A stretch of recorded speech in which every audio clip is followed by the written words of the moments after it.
এমন একটা সময় এখানে এসে বসেছেন যে সময় কেন্দ্রীয় সরকার গত পরশুদিন, আপনারা নিশ্চয়ই জানেন, পরে আমি একটা একটা করে তথ্য দিয়ে দিয়ে শোনাবো, ওয়াকফ বোর্ডের ক্ষমতা কেড়ে নিয়ে একটি নতুন বিল এনে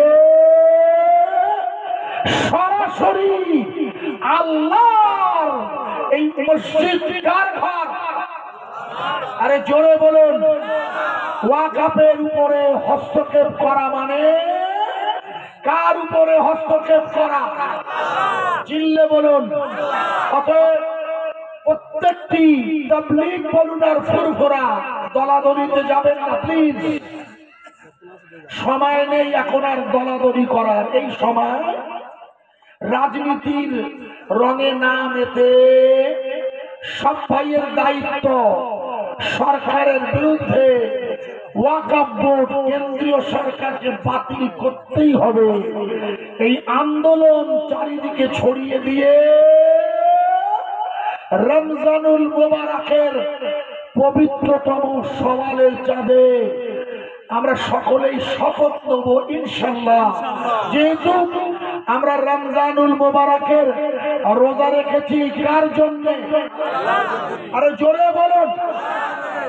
আমরা কোন ব্যক্তির জন্য রোজা রেখেছি না, আমরা কোন ব্যক্তির কাছে মাথা নত করি না।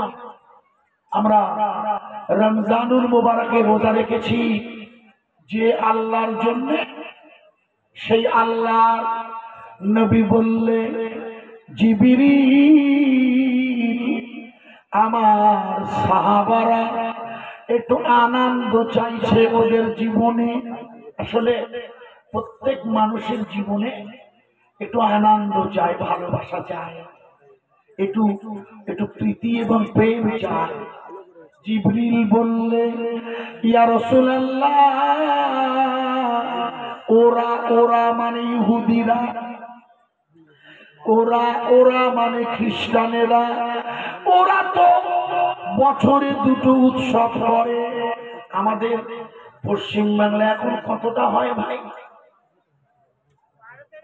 না না না না, আগে ছিল 12 মাসে 13 পার্বণ, এখন হয়ে গেছে 16টা সরকারি উৎসব। আমাদের মুখ্যমন্ত্রী ঘোষণা করে দিয়েছে 16 লেওঠালা। আমাদের কটা? আল্লাহর রাসূল বললে,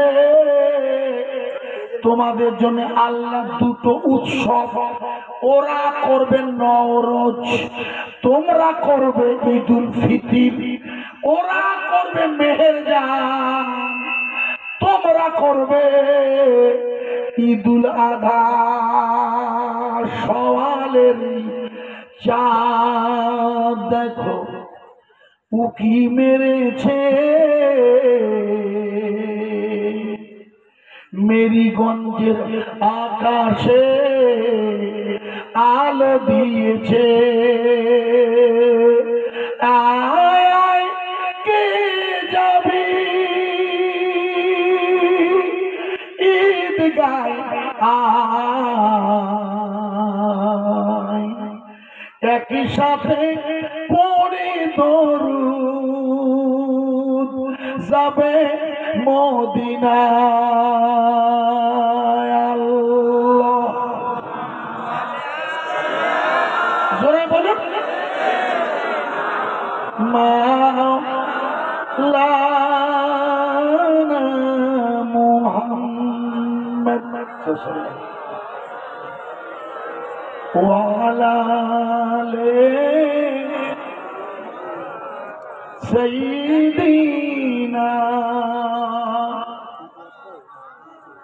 রমজানের ওই রোজার শেষে এলো খুশির ঈদ,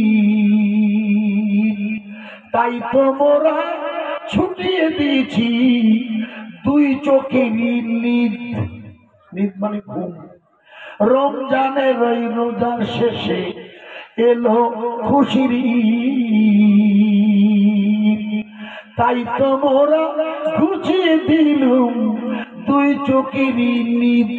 রাত 12টা বেজেছে তবু আছি, রাত 12টা বেজেছে তবু আছি বসে রে। মেরিগঞ্জের জলসা হতে পড়ব দরুদ যাবে মদিনাতে। আল্লাহুম্মা, জোরে বলুন, মাওলানা মুহাম্মদ সাইয়্যিদি